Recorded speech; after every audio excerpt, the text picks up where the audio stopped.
போல் பாக்கிய செல்வம் புவியில் இல்லையே.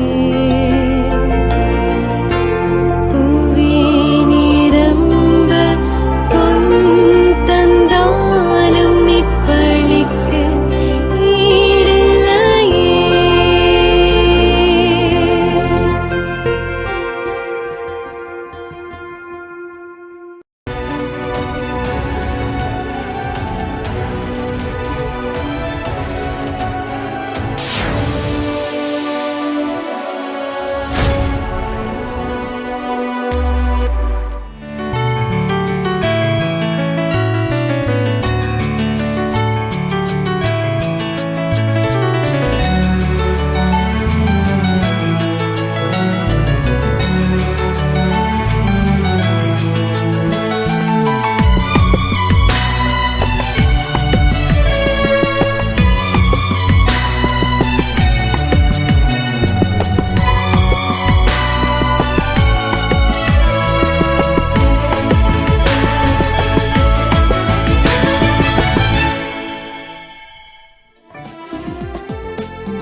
இறை மக்களாக மகிழ்ந்து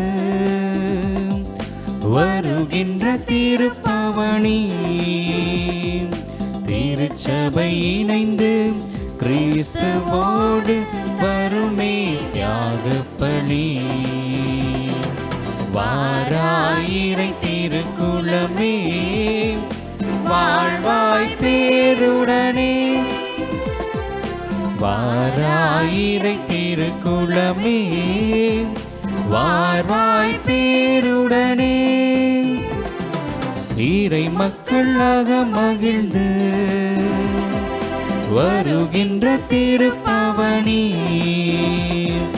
திருச்சபை இணைந்து கிறிஸ்துவோடு தருமே தியாகப்பலி.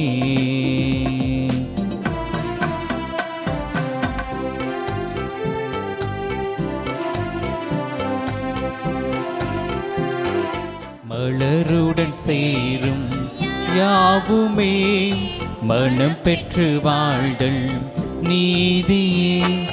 மலருடன் சேரும் யாவுமே மனம் பெற்று வாழ்தல் நீதியே.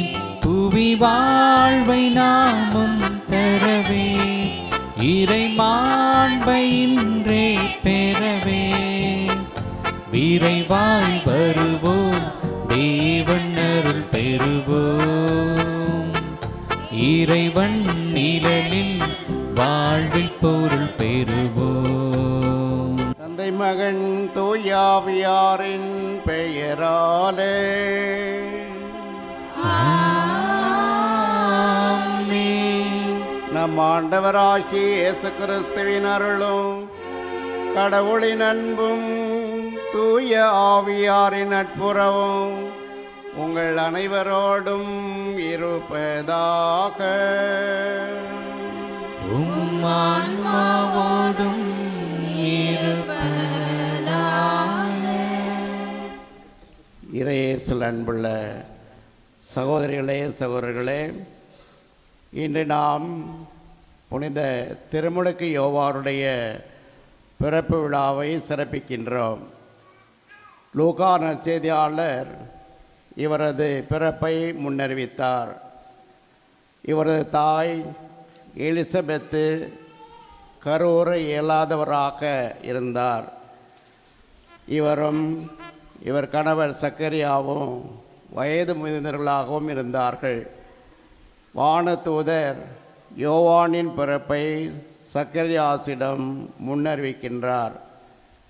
மரியா எலிசபெத்தை சந்திக்க சென்றபோது அவரை வாழ்த்திய போது அவள் வயிற்றினுள்ளே இருந்த குழந்தை அக்களிப்பால் துள்ளியது என்று சொல்லப்படுகின்றது. திருமுழுக்கு யோவான் இயேசுவுக்கு முன்னோடியாக அவர் வருகைக்காக மக்களை தயார் செய்வதற்காக அனுப்பப்பட்டவர். அவர் உண்மைக்காக, நீதிக்காக, நேர்மைக்காக போராடியவர். அவருடைய பிறப்பு விழாவை சிறப்பிக்கும் இந்த நாளிலே நாமும் உண்மையுள்ளவர்களாக, நீதி உள்ளவர்களாக, மனித நேயமிக்கவர்களாக வாழ வரம் வேண்டி இத்திருப்பலியை நாம் தொடங்குவோம். சகோதர சகோதரிகளே, தூய மறை நிகழ்வுகளை கொண்டாட நாம் தகுதி பெறும் பொருட்டு நம் பாவங்களை ஏற்று மனம் வருந்தோம். எல்லாம் வல்ல இறைவனிடமும் சகோதர சகோதரிகளே, உங்களிடமும் நான் பாவியை ஏற்றுக்கொள்கிறேன். ஏனெனில் என் சிந்தனையாலும் சொல்லாலும் செயலாலும் கடமையில் தவறியதாலும் பாவங்கள் பல செய்தேன். என் பாவமே, என் பாவமே, என் பெரும் பாவமே. ஆகையால் எப்பொழுதும் கன்னியான புனித மரியாவையும் வானதூதர் புனிதர் அனைவரையும், சகோதர சகோதரிகளே உங்களையும் நம் இறைவனாகிய ஆண்டவரிடம் எனக்காக வேண்டிக் கொள்ள மன்றாடுகிறேன். எல்லாம் வல்ல இறைவன் நம்மீது இரக்கம் வைத்து நம் பாவங்களை எல்லாம் மன்னித்து நம்மை நிலை வாழ்வுக்கு அழைத்து செல்வாராக. ஆமென். ஆண்டவரே இரக்கமாயிரும். ஆண்டவரே இரக்கமாயிரும். கிறிஸ்துவே இரக்கமாயிரும். கிறிஸ்துவே இரக்கமாயிரும்.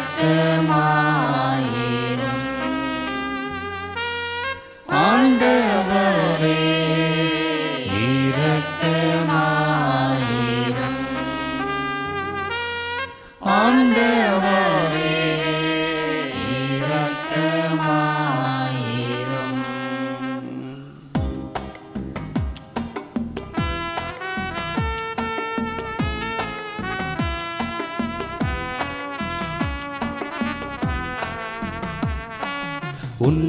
உன்னதங்களிலே கடவுளுக்கு மாட்சி உண்டாகுக. உலகினிலே நல்மனத்தோர்க்கு அமைதியாகுக. உம்மை புகழ்கின்றோம், உம்மை வாழ்த்துகின்றோம், உம்மை ஆராதிக்கின்றோம், உம்மை மாட்சிப்படுத்துகின்றோம். உமது மேலான மாட்சியின் பொருட்டு உமக்கு நன்றி கூறுகின்றோம். ஆண்டவராகிய இறைவா, வானுலக அரசரே, எல்லாம் வல்ல தந்தையாகிய இறைவா, ஒரே மகனா உதித்த ஆண்டவரே இயேசு கிறிஸ்துவே, ஆண்டவராகிய இறைவா, இறைவனின் செம்மறியே, தந்தையின் திருமகனே, உலகின் பாவங்களை போக்குபவரே, எங்கள் மேல் இரக்கமாயிரும். உலகின் பாவங்களை போக்குபவரே, எங்கள் மன்றாட்டை ஏற்றருளும். தந்தையின் வலப்பக்கம் வீற்றிருப்பவரே, எங்கள் மேல் இரக்கமாயிரும். ஏனெனில் இயேசு கிறிஸ்துவே நீரொருவரே, தூயவர் நீரொருவரே, ஆண்டவர் நீரொருவரே, உன்னத தூய ஆவியாரோடு தந்தையாகிய இறைவனின் மாட்சியில் இருப்பவரே.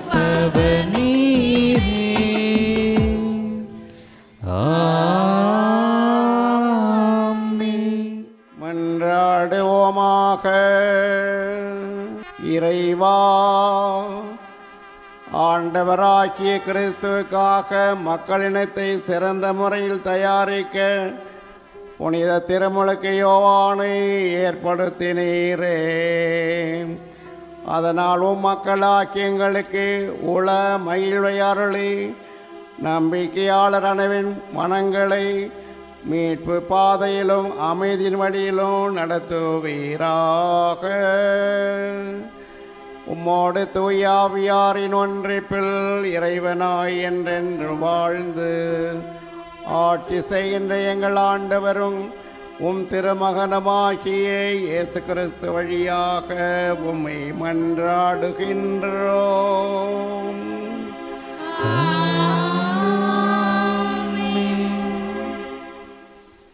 முதல் வாசகம். நான் உன்னை பிற இனத்தாருக்கு ஒளியாக ஏற்படுத்துவேன். இறைவாக்கினர் எசையா நூலில் இருந்த வாசகம். இயல் 49 இறை சொற்றர்கள் 1 முதல் 6 நிறைவாக. தீவு நாட்டினரே, எனக்கு செவி கொடுங்கள். தொலைவாழ் மக்களினங்களே, கவனியுங்கள். கருப்பையில் இருக்கும்போதே ஆண்டவர் என்னை அழைத்தார். என் தாய் வயிற்றில் உருவாகும் போதே என் பெயர் சொல்லி கூப்பிட்டார். என் வாயை கூரான வாள் போன்று ஆக்கினார். தம் கையின் நிழலால் என்னை பாதுகாத்தார். என்னை பளபளக்கும் அம்பு ஆக்கினார். தம் அம்பரா துணியில் என்னை மறைத்து கொண்டார். அவர் என்னிடம், நீயே என் ஊழியன் இஸ்ரவேலே, உன் வழியாய் நான் மாற்றியுறுவேன் என்றார். நானோ வீணாக நான் உழைத்தேன், வெறுமையாகவும் பயனின்றியும் என் ஆற்றலை செலவழித்தேன். ஆயினும் எனக்குரிய நீதி ஆண்டவரிடம் உள்ளது, என் பணிக்கான பரிசு என் கடவுளிடம் இருக்கின்றது என்றேன். யாக்கோப்பை தம்மிடம் கொண்டு வரவும், சிதறுண்ட இஸ்ரவேலை ஒன்று திரட்டவும் கருப்பையிலிருந்தே ஆண்டவர் என்னை தம் ஊழியனாக உருவாக்கினார். ஆண்டவர் பார்வையில் நான் மதிப்பு பெற்றவன். என் கடவுளே என் ஆற்றல். அவர் இப்பொழுது உரைக்கிறார். அவர் கூறுவது, யாக்கோப்பின் குலங்களை நிலைநிறுத்துவதற்கும் இஸ்ரவேலில் காக்கப்பட்டோரை திருப்பி கொணர்வதற்கும் நீ என் ஊழியனாக இருப்பது எளிதன்றோ?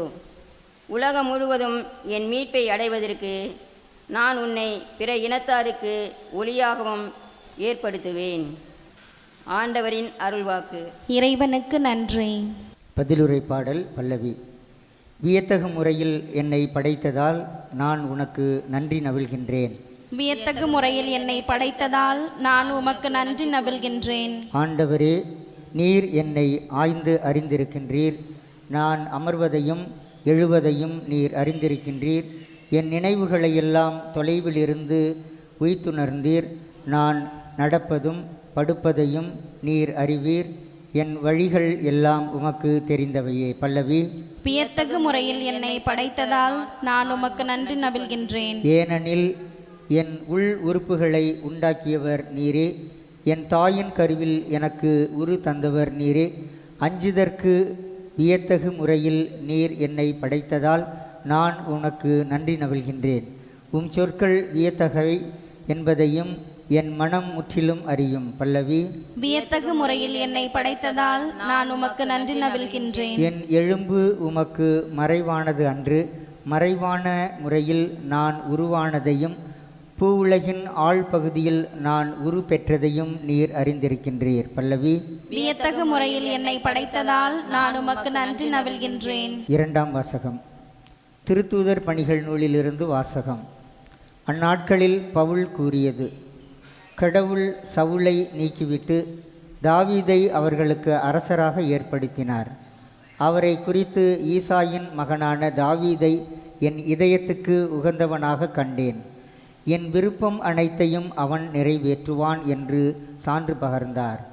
தாம் அளித்த வாக்குறுதியின்படி கடவுள் அவருடைய வழிமரபினரிடமிருந்தே இஸ்ராயலுக்கு இயேசு என்னும் மீட்பர் தோன்றச் செய்தார். அவருடைய வருகைக்கு முன்பே யோவான் மனம் மாறி திருமுழுக்கு பெறுங்கள் என்று இஸ்ராயேல் மக்கள் அனைவருக்கும் பறைசாற்றி வந்தார். யோவான் தம் வாழ்க்கை என்னும் ஓட்டத்தை முடிக்கும் தருவாயில், நான் யார் என நீங்கள் நினைக்கிறீர்களோ அவரல்ல நான், இதோ எனக்கு பின் ஒருவர் வருவார், அவருடைய மிதியடிகளை அவிழ்க்கவும் எனக்கு தகுதியில்லை என்று கூறினார். சகோதரரே, அபிரகாமின் வழிவந்த மக்களே, இங்கு இருப்போரில் கடவுளுக்கு அஞ்சி நடப்போரே, இந்த மீட்பு செய்தி நமக்குத்தான் அனுப்பப்பட்டுள்ளது. ஆண்டவரின் அருள்வாக்கு. இறைவனுக்கு நன்றி. அல்லேலூயா, அல்லேலூயா, அல்லேலூயா, அல்லேலூயா, அல்லேலூயா, அல்லேலூயா, அல்லேலூயா, அல்லேலூயா, அல்லேலூயா, அல்லேலூயா, அல்லேலூயா. குழந்தாய், நீ உன்னத கடவுளின் இறைவாக்கினர் எனப்படுவாய். ஏனெனில் ஆண்டவருக்கான வழியை செம்மைப்படுத்த அவர் முன்னே செல்வாய்.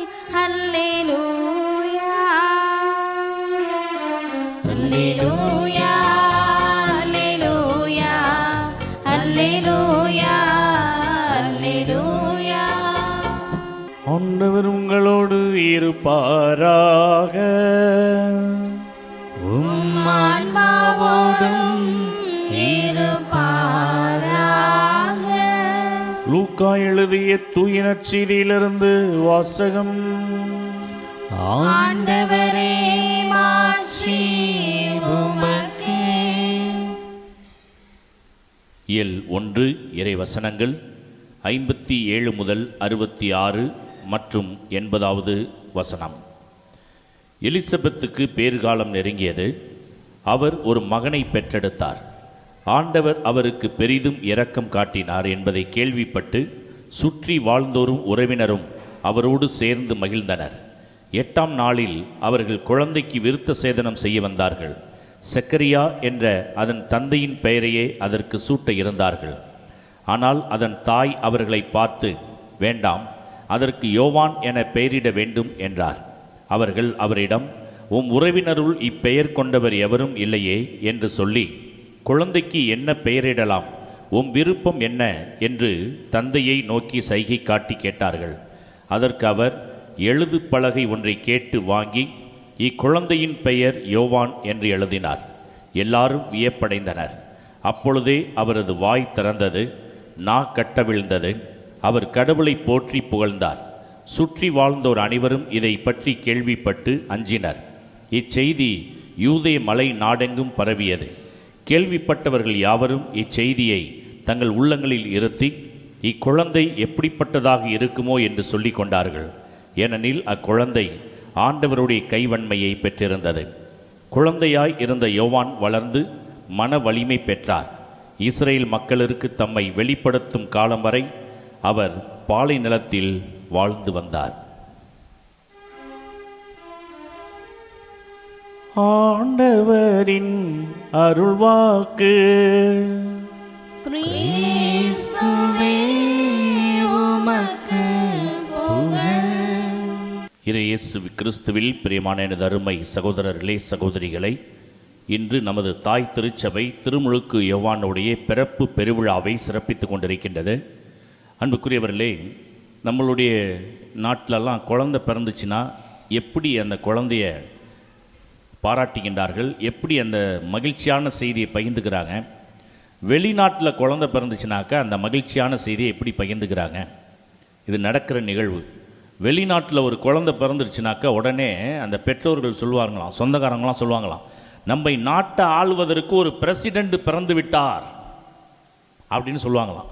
நம்ம நாட்டை ஆள்வதற்கு ஒரு பிரசிடெண்ட் பிறந்துட்டார், இந்த நாட்டை வழிநடத்துகிற ஒரு தலைவர் பிறந்துட்டார் அப்படின்னு குடும்பத்தில் குழந்தை பிறந்தாக்கா இப்படி தான் சொல்லுவாங்களாம்.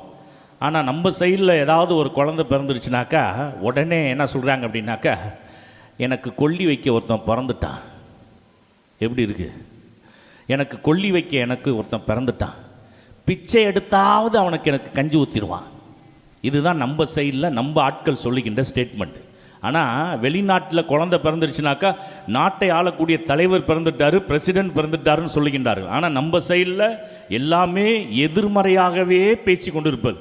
அப்போ அந்த குழந்தை எப்படி வளரும் என்பதை நாம் சிந்தித்து பார்க்க வேண்டும். பிரியமானவர்களே, ஒரு அம்மா தொட்டியில் குழந்தையை போட்டு தாளாட்டும் பொழுது அந்த குழந்தையை தூங்க வைக்கிறதுக்கு ஒரு பாட்டு பாடுது. பூமி நல்ல பூமிதான், புண்ணியரோ நல்லவர். யார்? கட்டிக்கிட்டு வந்தவர். தொட்டியில் போட்டு இந்த குழந்தையை தாளாட்டும் பொழுது அந்த குழந்தையை தூங்க வைக்கிறதுக்கு இந்த அம்மா பாட்டு பாடுது. பூமி நல்ல பூமிதான், புண்ணியரோ நல்லவர், புண்ணியரை பெத்தெடுத்த பெருங்குரங்கு தொந்தரவு. யார் இந்த புண்ணியரை பெத்தெடுத்த பெருங்குரங்கு? மாமியா. அவ தான் பெரிய தொந்தரவாக இருக்கிறா அப்படின்னு சொல்லி இந்த குழந்தைக்கு பகையை ஊட்டி வளர்க்கின்றாள். பிரியமானவர்களே, இன்று நம்மளுடைய தாய் திருச்சபை திருமுழுக்கு யோவானுடைய பிறப்பு பெருவிழாவை சிறப்பிக்கின்றது. இந்த திருமுழுக்கு யோவான்ட்டு என்ன அப்படி விசேஷமாக இருக்கின்றது? ஏன் நம்ம திருச்சபை இதை ஒரு பெருவிழாவாக கொண்டாடி, சாதாரண விழாவாக கொண்டாடவில்லை, இதை ஒரு பெருவிழாவாக ஏன் கொண்டாடுகின்றது? பிரியமானவர்களே, இந்த திருமுழுக்கு யோவானுடைய ஒரு பிறப்பு அப்படின்னு பார்க்குறப்ப இவர் ஒரு விசித்திரமான பிறவி, வித்தியாசமான அழைப்பு. எப்படி அப்படின்னா, எல்லாரும் இந்த உலகத்தில் பிறந்ததுக்கு அப்புறம் தான் ஆண்டவரால் அழைக்கப்படுவார்கள். ஆனால் பழைய ஏற்பாட்டில் எரேமியாவை போலவே இந்த புதிய ஏற்பாட்டிலே இந்த ஸ்நாபக அருளப்பர் திருமுழுக்கு யோவான் வயிற்றில் இருக்கும் பொழுதே ஆண்டவருடைய பணிக்காக அழைக்கப்பெற்ற ஒரு தனி சிறப்பை பெற்றவர் யார் என்றால், இன்று பெருவிழா எடுத்து சிறப்பித்து கொண்டிருக்கின்ற இந்த திருமுழுக்கு யோவானுடைய பிறப்பு விழா. பிரியமானவர்களே, இந்த நாளிலே நம்ம எல்லாருக்குமே தெரியும், இவங்களுடைய பெற்றோர் செக்கரியா எலிசபெத் அப்படிங்கிறவங்க ரொம்ப நாளாக குழந்தை இல்லை. இன்றைக்கி நம்ம நிறைய பேர் குடும்பங்களில் கல்யாணம் ஆகி குழந்தை இல்லை, 10 வருஷம் குழந்தை இல்லை, 5 வருஷம் குழந்தை இல்லை, 2 வருஷம் 4 வருஷம். ஏன் ஆண்டவர் இப்படி காலத்தை தள்ளி போட்டு கொண்டே போகின்றார் அப்படின்னு நமக்குள்ளே ஒரு கேள்வி எழலாம். பிரியமானவர்களே, இந்த செக்கரியா எலிசபெத்துக்கு கூட அந்த கர்ப்பப்பையிலே குழந்தை தங்காதபடிக்கு ஆண்டவர் அப்படியே நாட்களை கடத்தி கொண்டே இருக்கின்றார். ஏன் அப்படின்னாக்கா, ஒரு கடவுளுடைய திட்டம் அந்த குடும்பத்திலே நிறைவேற்றப்பட வேண்டும். என்ன திட்டம் அப்படின்னாக்கா, இயேசு இந்த உலகத்தில் சரியாக பிறக்கிறதுக்கும் இந்த திருமுழுக்கு யோவான் பிறக்கிறதுக்கும் இடையில ஒரு 6 மாதம் இடைவெளி இருக்க வேண்டும் என்பது கடவுளுடைய திட்டம். ஏன்னா ஆண்டவருடைய வழியை ஆயத்தப்படுத்துகின்ற ஒரு காரியத்தை யார் செய்ய வேண்டும்? திருமுழுக்கு யோவான் செய்ய வேண்டும். அப்போ இயேசுடைய பிறப்பு வரைக்கும் இந்த பெற்றோருக்கு குழந்தை இல்லாமல் ஆண்டவர் காலத்தை தள்ளி போட்டே கொண்டு இருக்கின்றார் என்றால், இயேசு கிறிஸ்து உலகத்தில் பிறக்கிறதுக்கு சரியாக 6 மாதத்துக்கு முந்தி யார் பிறக்க வேண்டும் என்பது கடவுளுடைய திட்டம், ஆண்டவருடைய திட்டம். யார் பிறக்க வேண்டும்? இந்த திருமுழுக்கு யோவான் இயேசு இந்த உலகத்தில் பிறக்கிறதுக்கு சரியாக 6 மாதத்துக்கு முன்னாடி எலிசபெத்து வயிற்றிலே பிறக்க வேண்டும் என்பது கடவுளுடைய திட்டம். யூதர்களுடைய கலாச்சாரத்தில் ஒரு யூதன் அப்படின்னாக்கா வளர்ந்து 30 வயசு வந்ததுக்கு அப்புறம் தான் வெளியில் போக முடியும். 30 வயசு அவங்க தொட்டாதான் அவங்க சொல்லுகின்ற சாட்சியே சமுதாயத்தில் ஈடுபடும். இப்போ இயேசு கிறிஸ்து 30 வயசு வரைக்கும் ஏன் போய் பிரசங்கம் பண்ணல, வெளியில் போய் போதிக்கல அப்படின்னாக்கா, அவர் ஒரு யூதன். 30 வயசு வந்ததுக்கு அப்புறம் தான் வெளியில் போய் பிரசங்கம் பண்ண முடியும். அவருடைய போதனைகளை மக்கள் கேட்பார்கள். அப்போ 30 வயது வருகின்ற வரை அவர் வீட்டிலே இருக்க வேண்டும். அப்போ 30 வயது வருகின்ற வரை இவருக்கு முன்னாடி போய் ஒருத்தவர் வழியை ஆயத்தப்படுத்த வேண்டும். யாருடைய வழியை? ஆண்டவருடைய வழியை ஆயத்தப்படுத்த வேண்டும். அங்கே மரியாள் கர்ப்பம் தரிக்கின்ற முதல் மாசத்துல கபிரியேல் தூதர் அங்கே காட்சி கொடுத்து, கருவுற இயலாது என்று சொல்லப்பட்ட எலிசபெத்துக்கு இது 6வது மாதம். இதோ ஆண்டவரின் அடிமை என்று அம்மா ஏற்றுக்கிறப்ப அந்த வார்த்தை வயிற்றில் தங்குது. அம்மாவுக்கு இது முதல் மாதம், எலிசபெத்துக்கு 6வது மாதம். அப்போ இயேசுவுக்கும் இந்த திருமுழுக்கு யோவானுடைய பிறப்புக்கும் எத்தனை மாதம் வித்தியாசம் அப்படின்னாக்கா, 6 மாதம் வித்தியாசம். இயேசு பிறக்கிறதுக்கு 6 மாதத்துக்கு முன்னாடியே இந்த உலகத்தை பார்த்தவர் யார் என்றால் திருமுழுக்கு யோவான். அப்போ திருமுழுக்கு யோவான் என்ன செய்ய வேண்டும்? 29 வயசு இயேசுவுக்கு நடக்கும் பொழுது இவருக்கு 30 வயசு நிறைவடைகின்றது. யாருக்கு? திருமுழுக்கு யோவானுக்கு. அப்போ 30 வயசு வந்தால் தான் வெளியில் போனால் எந்த காரியத்தை பேசினாலும் மக்கள் மத்தியில் ஈடுபடும். அப்போ 29 வயசு இயேசுவுக்கு இருக்கும் பொழுது இந்த 6 மாத இடைவெளியில் தான் திருமுழுக்கு யோவான் ஆண்டவருடைய வழியை ஆயத்தப்படுத்துகின்ற ஒரு காரியத்தை செய்ய வெளியிலே செல்கின்றார் என்று பார்க்கின்றோம். அப்போ இதெல்லாம் யாருடைய திட்டம்?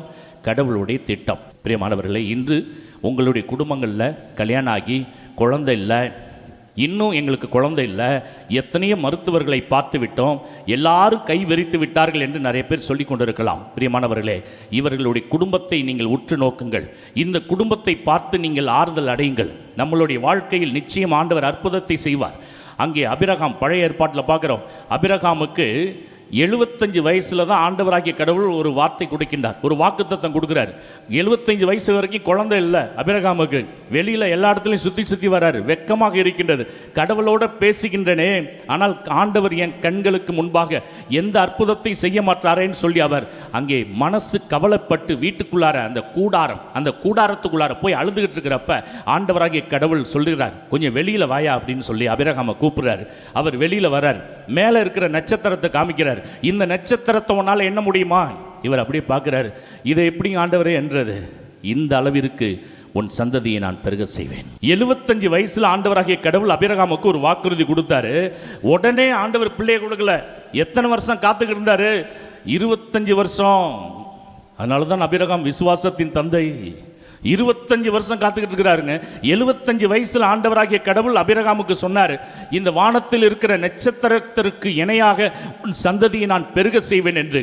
75 வயசுல ஆண்டவர் வாக்குத்தத்தம் கொடுத்தார். அதை என் வாழ்க்கையில நிறைவேற்றுவார் என்று அபிரகாம் 25 வருஷமா காத்திருந்து 100 வயசாக இருக்கிறப்பதான் ஆண்டவராகிய கடவுள் அபிரகாமுக்கு ஒரு குழந்தை கொடுக்கிறார். அப்ப 25 வருஷம் காத்துக்கிட்டு இருக்கிறாரு.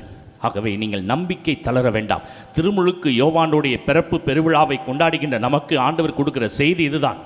இந்த பெற்றோர்களுடைய வாழ்க்கையில குழந்தை கொடுக்காம காலத்தை ஆண்டவர் கடத்தி போட்டதுக்கு என்ன காரணம் என்றால், ஆண்டவருடைய வழியை ஆயத்தப்படுத்துவதற்கு, இயேசு பிறப்பதற்கு சரியா 6 மாசத்துக்கு முன்னாடி இந்த திருமுழுக்கு யோவான் இந்த உலகத்தில் பிறக்க வேண்டும் என்பது கடவுளுடைய திட்டமாக இருந்திருக்கின்றது.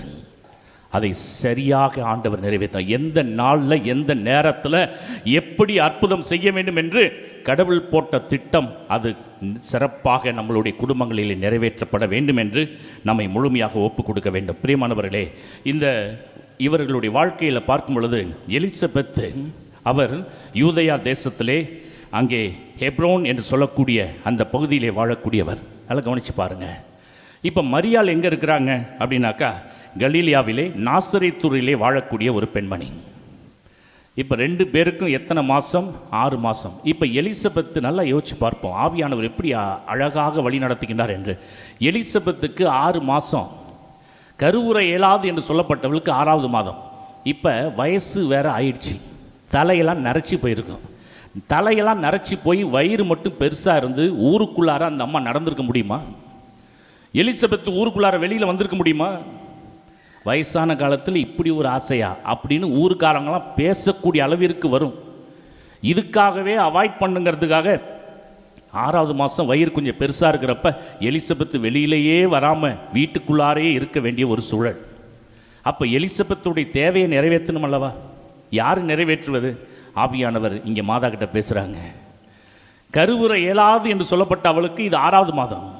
அப்போ அந்த கடைசி 3 மாதம் மாதா எங்கே போய் தங்கியிருக்கிறாங்க அப்படின்னா, எலிசபெத்தோடு தங்கி இருக்கின்றார்கள் என்றால், ஏன்னா சொந்த ஊரில் மாதாவும் கன்சீவ் ஆகிட்டாங்க அப்படின்னாக்கா ஊருக்காரவங்க அவங்க குடும்பத்தை சேர்ந்தவங்க என்ன பேசுவாங்க? அப்போ மாதாவுக்கும் ஒரு பாதுகாப்பை கொடுக்க வேண்டும். சொந்த ஊரில் இருக்கிறப்ப மாதாவையும் யாரும் தரக்குறைவாக பேசிவிடக்கூடாது. எலிசபெத்து வெளியில் வர முடியாத சூழலில் இருக்கிறார், அங்கேயும் உதவி தேவைப்படுது.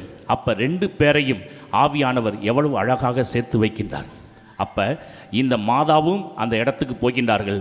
3 மாதம் எலிசபெத்தோடு தங்கியிருந்து அந்த கடைசியிலே அந்த சேவை செய்து கொண்டிருக்கின்றார்கள் என்று பார்க்கின்றோம். பிரியமானவர்களே, அப்போ எலிசபெத்து மாதாவும் ஒருத்தருக்கொருத்தர் ஒத்தாசையாக இருந்து ஒருவருக்கொருவர் உதவி செய்து கொண்டிருக்கின்ற ஒரு காரியத்தை அங்கே நாம் பார்க்க முடிகின்றது. இப்போ இந்த 3 நபர்களை நம்ம எடுத்துக்கொள்வோம். முதல்ல எலிசபெத்து, அடுத்து நம்மளுடைய தாய் அன்னை மரியாள், அடுத்து இந்த உலகத்திலே அவருடைய பிறப்பு விழாவை கொண்டாடுகின்ற திருமுழுக்கு யோவான். இந்த 3 பேர்கிட்டேருந்து கற்றுக்கொள்ளக்கூடிய பாடம் என்ன? ஒவ்வொரு நபர்கிட்டேருந்து நம்ம என்ன கற்றுக்கொள்ள வேண்டும்? இதை நாம் சிந்திப்போம். முதல்ல எலிசபெத், இவங்கள்ட்டேருந்து என்ன நம்ம கற்றுக்கணும் அப்படின்னாக்கா, வாழ்க்கையில் எல்லாமே லேட் ஆகுது, கிடைக்கல. குழந்தை வேணும்னு சொல்லி தாகத்தோடு ஏக்கத்தோடு ஜெபிச்ச காலம் போயிடுச்சு, கிடைக்கல. நாட்கள் தள்ளி போடப்பட்டு கொண்டே இருக்கின்றது. ஆனால் அவர்களுடைய உள்ளம் சோர்வு அடையவில்லை. முதல் பாடம் எலிசபெத்துக்கிட்டேருந்து நம்ம கற்றுக்கொள்ளக்கூடிய காரியம் இதுதான். நம்ம ஒரு காரியத்துக்காக ஜெபிக்கிறோம், அது டிலே ஆகுது, கிடைக்கல, லேட் ஆகிட்டே இருக்குது. நம்ம சோர்ந்து போகக்கூடாது. எலிசபெத் அம்மாள் முதிர்ந்த வயதில் ஒரு மகனை பெற்றெடுத்தார் என்று பார்க்கின்றோம் என்றால் அவர் காத்து கொண்டிருந்தால், உள்ளத்தில் அவர் சோர்ந்து போகவில்லை. பிரியமானவர்களே, அப்போ நம்ம வாழ்க்கையில் என் தேவன் என் கூட இருக்கின்றார். தொடக்க நூல் 2:18 நம்ம வாசிக்கின்றோம், பின் ஆண்டவராகிய கடவுள் மனிதன் தனிமையாக இருப்பது நல்லதல்ல. நான் சொன்னேன், தனிமை தனியாக இருக்கிறதுக்கும் தனிமையாக இருக்கிறதுக்கும் வித்தியாசம்.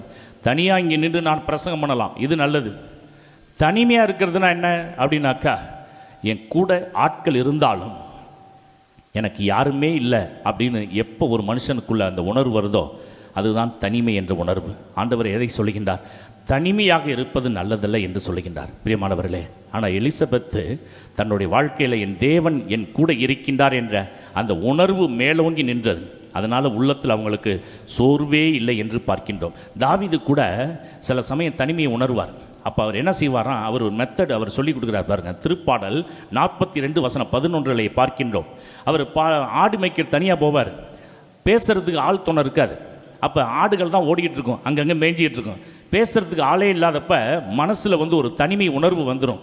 அப்போ அவர் பேசுவார். என்ன பேசுகிறாருன்னா, திருப்பாடல் 42:11 என் நெஞ்சே நீ நம்பிக்கை இழப்பது ஏன், கடவுளையே நம்பிரு. மனுஷன் தனக்குள்ளே பேசிக்கிறார் பார்த்தீங்களா?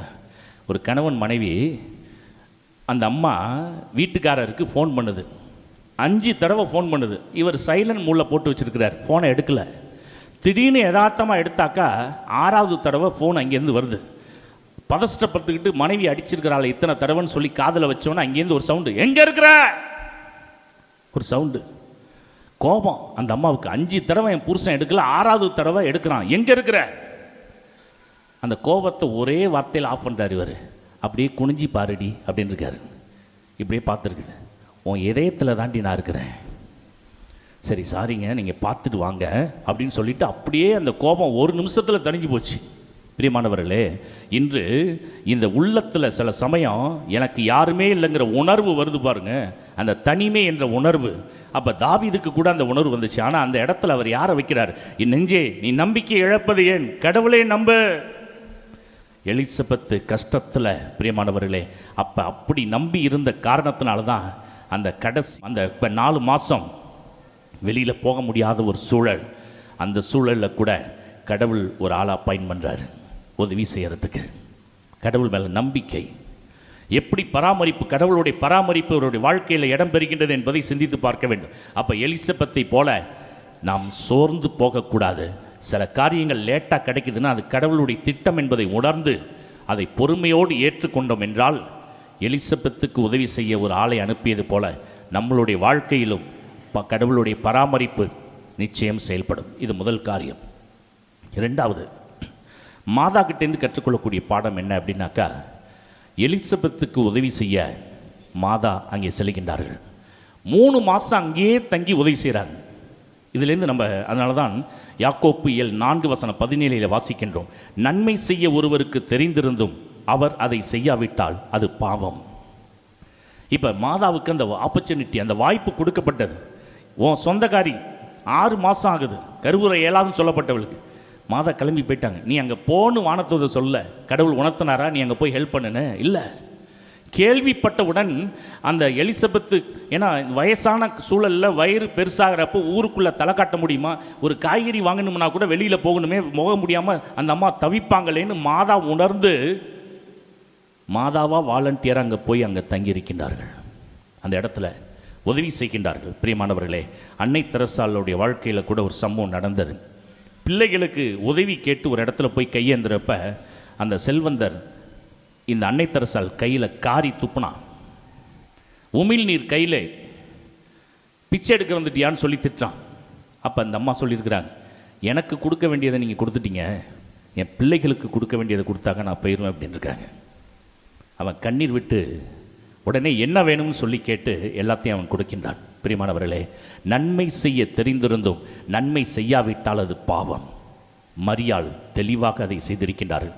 அப்போ மாதா கிட்டேருந்து கற்றுக்கொள்ளக்கூடிய பாடம் என்னவென்றால், நமக்கு கொடுக்கப்படுகின்ற வாய்ப்பை பயன்படுத்தி நல்ல பிறருக்கு பொருளாதார உதவி, நம்மளுடைய உடலை கொண்டு யாருக்கு என்ன உதவி செய்ய முடியுமோ அந்த ஒரு சில உதவி இப்படியெல்லாம் நாம் செய்யும் பொழுது அது ஆசீர்வாதமாக மாறுகின்றது. மூன்றாவது, இந்த திருமுழுக்கு யோவான்கிட்டேருந்து கற்றுக்கொள்ளக்கூடிய பாடம் என்னவென்றால், அவர் செய்கின்ற பணியில் சோர்வடையவில்லை. 6 மாதம் ஆண்டவருடைய வழியை ஆயத்தப்படுத்துகின்றார். அங்கேயும் இங்கேயும் போயிட்டே இருக்கிறார். மனுஷன் கொஞ்சம் கூட ரெஸ்ட் எடுக்கல. ஆண்டவர் 30 வயசு ரீச் ஆயிடுச்சுன்னா அவர் வெளியே வந்துடுவார். அதுக்கு முன்னாடி அவருடைய வழியை நான் ஆயத்தப்படுத்த வேண்டும், அதற்காக தான் நான் அனுப்பப்பட்டிருக்கின்றேன் என்பதை உணர்ந்து தொய்வு இல்லாமல் அந்த பணியை அவர் நிறைவேற்றுகின்றார் என்று பார்க்கின்றோம். பிரியமானவர்களே, ஏசாயா 40 வசனம் 31 வாசிக்கின்றோம். ஆண்டவர் மேல் நம்பிக்கை வைத்திருப்பவர்களோ புதிய ஆற்றல் பெறுவர், கழுகுகள் போல் இறக்கை விரித்து உயரை செல்வர், அவர்கள் ஓடுவர் களைப்படையார், நடந்து செல்வர் சோர்வடையார். அப்போ அவருக்கு சோர்வுனா என்னன்னு தெரில, களைப்புனா என்னன்னு தெரில. ஏன்னா அந்த புதிய ஆற்றல் ஆண்டவருக்காக காத்திருந்து அவர் பெற்று அதை மக்களுக்கு அவர் செய்ய ஆரம்பிக்கின்றார் என்று பார்க்கின்றோம். பிரியமானவர்களே, இன்று நம்மளுடைய வாழ்க்கைக்கு வருவோம். நம்ம திருச்சபையிலே ஒரு திருத்தந்தை, போலிகார்ப் என்று சொல்லக்கூடிய திருத்தந்தை, அவருக்கு 82 வயசு, வேத கலாபனை காலம்.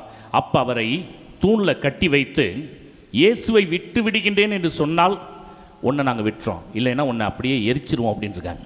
இந்த போப்பாண்டவரை அந்த தூணில் அப்படியே கட்டி வைக்கிறாங்க. கட்டி வச்சுட்டு 82 வயசு போப்பாண்டவர் இயேசுவை விட்டுறேன்னு சொல்லு, ஒன்றை விட்டுறோம். அவர் அசால்ட்டாக சொன்னார், 82 வயசு வரைக்கும் என்னை கைவிடாத அவரை நான் எப்படி கைவிட முடியும் அப்படின்னார். அப்படியே நெருப்பை வச்சு விட்டு உயிரோடு அவர் எரிக்கப்பட்டார். இது நம்ம திருச்சபையில் நடந்த ஒரு சம்பவம். அப்போ பணியிலே தொய்வு இல்லை, செய்ய வேண்டிய காரியத்தை சிறப்பாக அவர்கள் செய்தார்கள். ஆக இந்த 3 பேற்றிருந்து கற்றுக்கொள்ளக்கூடிய காரியம் இதுதான். நம்ம எவ்வளோ பிரச்சனைகள் வந்தாலும் சோர்ந்து போக தேவையில்லை, நன்மை செய்ய சோர்ந்து போக வேண்டாம். நமக்கு கொடுக்கப்பட்ட பணியை தொய்வில்லாமல் செய்வோம். இந்த 3ஐயும் நம்ம செய்தால் ஆண்டவர் அருள் ஆசியை நமக்கு கொடுப்பார்.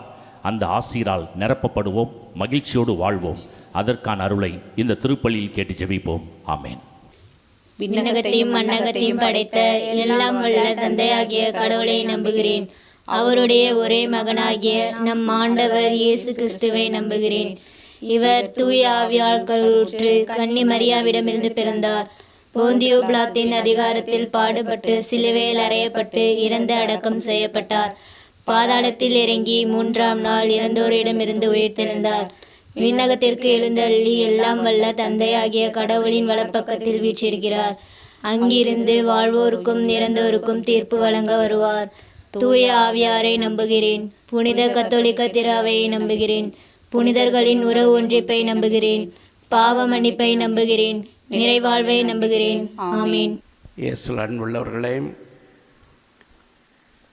திருமுழுக்கு யோவானுடைய பிறப்பு விழாவை சிறப்பிக்கும் இந்த நாளிலே ஆண்டவருடைய இரக்கத்திற்காகவும் ஆண்டவரிடம் நம்முடைய மன்றாட்டுகளை இப்போது சமர்ப்பிப்போம். அன்பின் இறைவா, எமது திரு அவையை வழிநடத்தும் திருத்தந்தை லியோ, ஆயர்கள், குருக்கள், துறவியர் அனைவரும் புனித திருமுழுக்கு யோவானை போன்று நீதிக்காக குரல் கொடுக்கும் துணிவு பெற்றிடவும், இறை மக்களை நீதியின் பாதையில் வழிநடத்திட தேவையான ஞானத்தை பெற்றிடவும் அருள் தர வேண்டுமென்று இறைவா உம்மை மன்றாடுகின்றோம். ஆண்டவரே, எங்கள் மன்றாட்டை கேட்டருளும். நீதியின் தெய்வமே இறைவா, எம் தாய் நாட்டை ஆளும் தலைவர்கள் மக்கள் நலனில் அக்கறை கொண்டு செயல்படவும், நீதியும் அமைதியும் நிறைந்த சமத்துவ இந்தியாவை உருவாக்கிடவும் தேவையான அருளை பொழிந்திட வேண்டுமென்று இறைவா உம்மை மன்றாடுகின்றோம். ஆண்டவரே, எங்கள் மன்றாட்டை கேட்டருளும். நலன்களின் நாதனே எம் இறைவா, இந்த திருப்பலியில் பங்கேற்கும் எங்கள் அனைவரையும், திருப்பலி நிறைவேற்றும் அருள் தந்தையரையும் நிறைவாய் ஆசிர்வதியும். மன ஏக்கங்கள், எதிர்பார்ப்புகள் அனைத்தையும் நிறைவு செய்து எங்கள் வாழ்வு வளம் பெற அருள் தர வேண்டுமென்று இறைவா உம்மை மன்றாடுகின்றோம். ஆண்டவரே, எங்கள் மன்றாட்டை கேட்டருளும். அன்பின் இறைவா, திருமுழுக்கு யோவானின் பிறப்பு பெருவிழாவை கொண்டாடும் நாங்கள் அனைவரும் அவரை போல் இயேசுவை மற்றவருக்கு சுட்டி காட்டுபவர்களாய், உயிரை இழக்கும் நிலை வந்தாலும் நீதிக்காக சான்று பகர்பவர்களாய் வாழ அருள் தர வேண்டுமென்று இறைவா உம்மை மன்றாடுகின்றோம். ஆண்டவரே, எங்கள் மன்றாட்டை கேட்டருளும். இயேசுவில் அன்புள்ளவர்களே, எந்தெந்த தேவைக்காக ஜெபிக்க அன்னையின் திருத்தல் நாடி வந்தோமோ அவற்றை எல்லாம் நினைகூர்ந்து சற்று நேரம் மௌனமாக்க வேண்டும். எங்கள் அன்பு தந்தை இறைவா, உம்முடைய பிள்ளைகளாகி நாங்கள் நம்பிக்கையோடு உம்மிடம் சமர்ப்பித்த மன்றாட்டுகளை எல்லாம் எங்களுக்கு தந்தருளுமாறு எங்கள் ஆண்டவராகிய இயேசு கிறிஸ்து வழியாக உம்மை மன்றாடுகிறோம். ஆமென். தெய்வீக பலியில் உறவாடும் தெய்வமே, தெய்வீக பலியில் உறவாடும் தெய்வமே, உன்னோடு பலியாக நானும் இணைகின்றே, காணிக்கை ஏற்றிடுவார், காணிக்கை ஏற்றிடுவார். தெய்வீக பலியில் உறவாடும் தெய்வமே, தெய்வீக பலியில் உறவாடும் தெய்வமே. சகோதர சகோதரிகளே, என்னுடையது உங்களுடையதுமான இப்பலி எல்லாம் வல்ல தந்தையாகிய இறைவனுக்கு ஏற்றதாகும்படி மன்றாடுங்கள். ஆண்டவர் தமது பெயரின் புகழ்ச்சிக்காகவும் மாட்சிக்காகவும் நமது நன்மைக்காகவும் புனித திரு அவை அனைத்து நலனுக்காகவும் உமது கையிலிருந்து இப்பள்ளியை ஏற்றுக்கொள்வாராக. ஆண்டவரே, புனித திருமுழுக்கு யோவான் உலக மீட்பர் வருவார் என்று முன்னறிவித்து வந்தபின் அவரை சுட்டி காட்டினார். அவருடைய பிறப்பை தகுந்த வணக்கத்துடன் கொண்டாடும் நாங்கள் உமது பீடத்துக்கு கொண்டு வரும் காணிக்கைகளை ஏற்றருள்வீராக. எங்கள் ஆண்டவராகிய இயேசு கிறிஸ்து வழியாக உம்மை மன்றாடுகின்றோம்.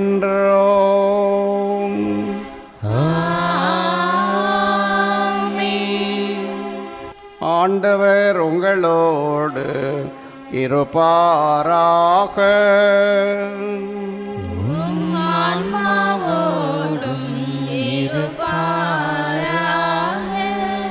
இதயங்களை மேலே எழுப்புங்கள், ஆண்டவரிடம் எழுப்பியுள்ளோம். நம் இறைவனாகிய ஆண்டவருக்கு நன்றி கூறுவோம். அது தகுதியும் நீதியுமானது. ஆண்டவரே, தூயவரான தந்தையே, என்றுமுள்ள எல்லாம் வல்ல இறைவா, எங்கள் ஆண்டவராகிய கிறிஸ்து வழியாக எந்நாளும் எவ்விடத்திலும் நாங்கள் உமக்கு நன்றி செலுத்துவது மெய்யாகவே தகுதியும் நீதியுமாகும். எங்கள் கடமையும் மீட்புக்குரிய செயலுமாகும்.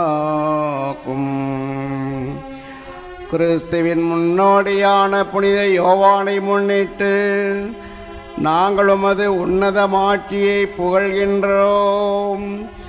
பெண்களிடம் பிறந்தவர்களுள் அவருக்கு தலை சிறந்த மாட்சி அளித்து அருள் பொழிவு செய்து அவரது பிறப்பு பெருமகிழ்ச்சியை முன்னறிவித்தது. மனிதரின் மீட்பு வந்துவிட்டது என தாம் பிறக்க முன்னரே அக்களிப்பால் துள்ளினார். இறைவாக்கினர் அனைவரிலும் அவர் ஒருவரே மீட்பளிக்கும் செம்மறியை சுட்டி காட்டினார். மேலும் தண்ணீருக்கு புனிதப்படுத்தும் ஆற்றலை தரும் திருமுழுக்கை ஏற்படுத்திய கிறிஸ்துவை அவர் திருமுழுக்காட்டினார்.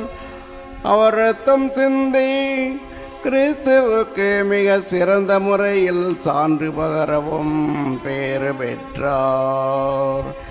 ஆகவே ஆற்றல் மிகுந்த விண்ணவரோடு சேர்ந்து நாங்களும் இம்மண்ணுலையில் இடையராது மாட்சியை கொண்டாடி முடிவின்றி ஆர்ப்பரித்து பாடுவதாவது: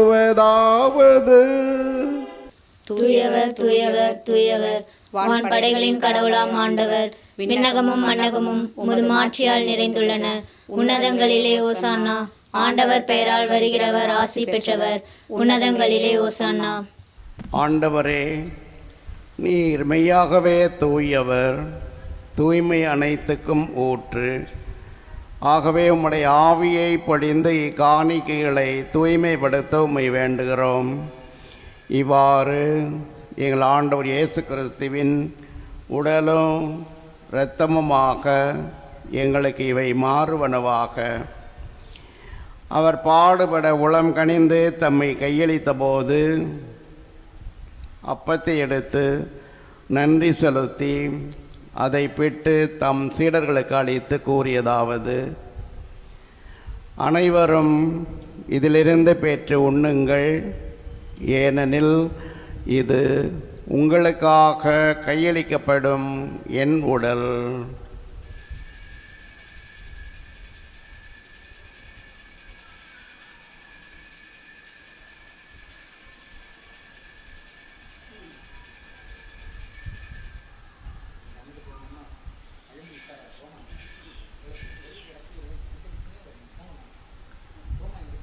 அவ்வண்ணமே இரவிருந்தை அருந்திய பின் கிண்ணத்தையும் எடுத்து மீண்டும் உமக்கு நன்றி கூறி தம் சீடர்களுக்கு அளித்து அவர் கூறியதாவது: அனைவரும் இதிலிருந்து பெற்று பருகுங்கள், ஏனெனில் இது புதிய நிலையான உடன்படிக்கைக்குரிய இரத்தத்தின் கிண்ணம். இது பாவ மன்னிப்புக்கென்று உங்களுக்காகவும் பலருக்காகவும் சிந்தப்படும். இதை என் நினைவாகச் செய்யுங்கள்.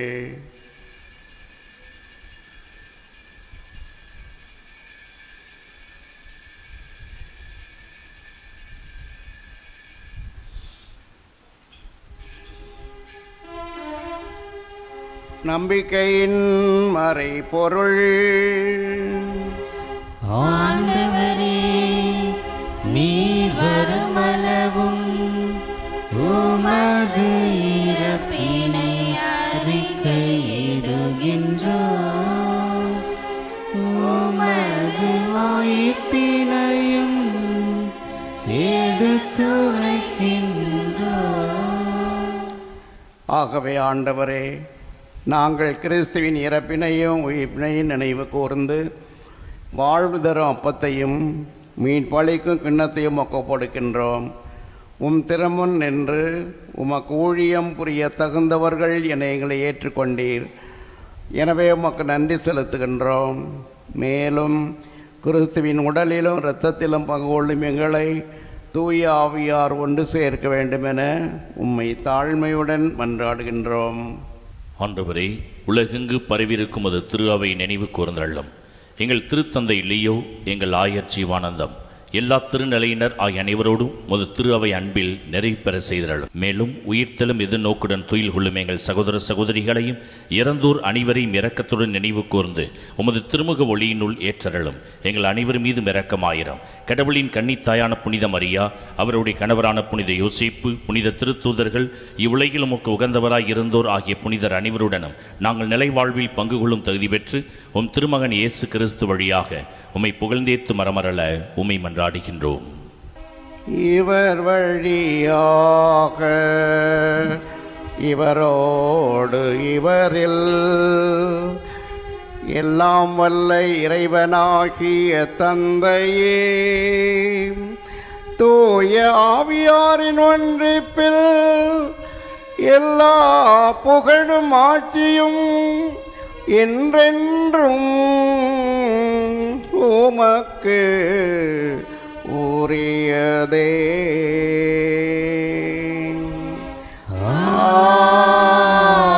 ஆமென்.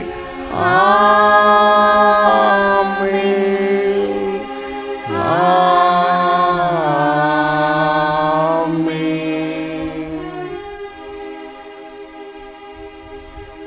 மீட்பரின் கட்டளையால் கற்பிக்கப்பட்டு இறை படிப்பினையால் பயிற்சி பெற்ற நாம் துணிந்து பாடுவோம்.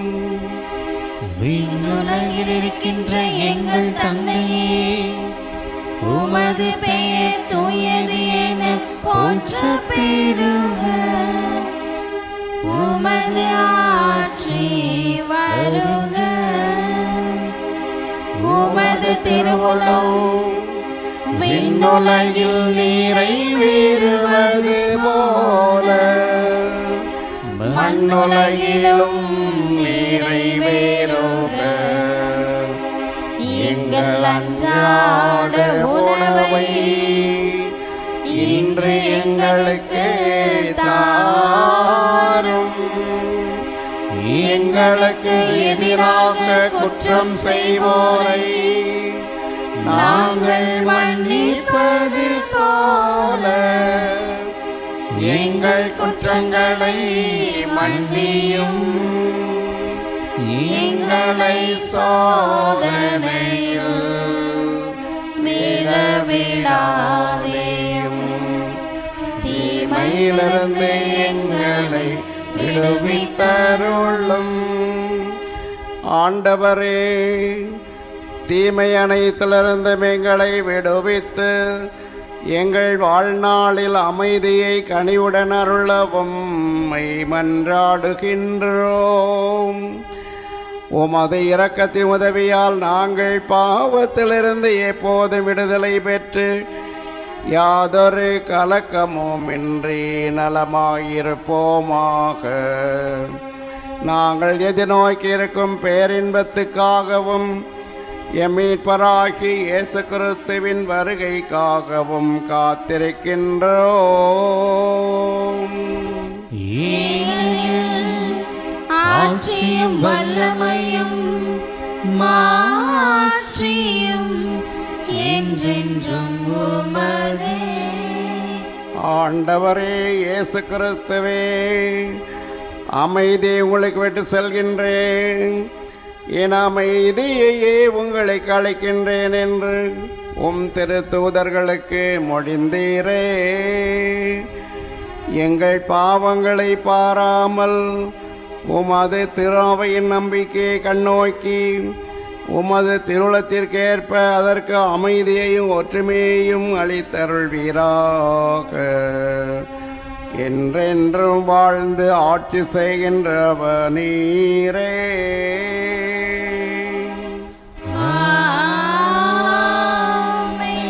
ஆண்டவருடைய அமைதி உங்களோடு என்றும் இருப்பதாக.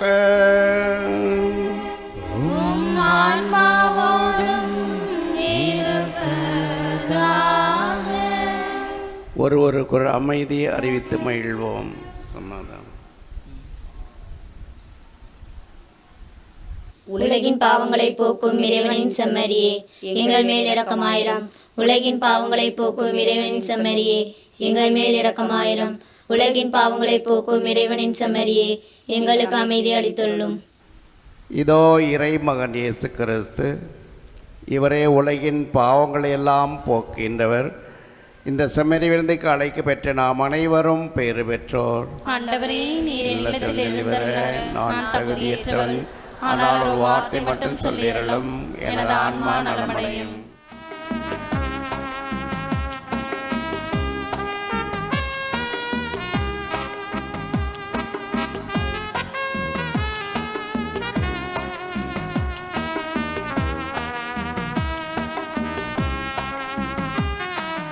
இனி வாரும் என் இயேசுவே, என்றும் என்னோடு உறவாடவே.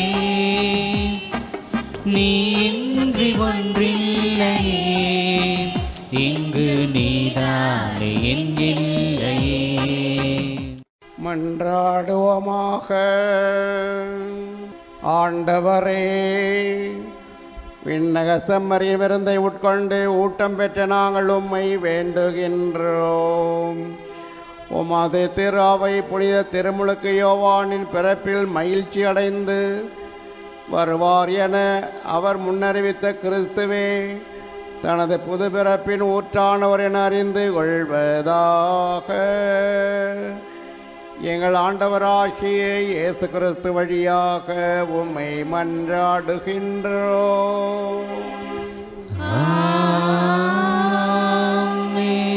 ஆண்டவர் உங்களோடு இருப்பாராக.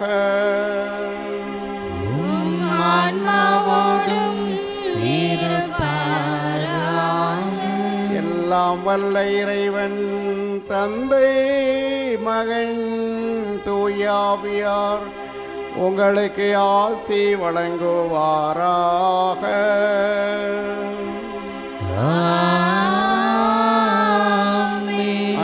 நன்மை பிள்ளைகளாக வாழ சென்று வாருங்கள். திருப்பலி நிறைவுற்றது.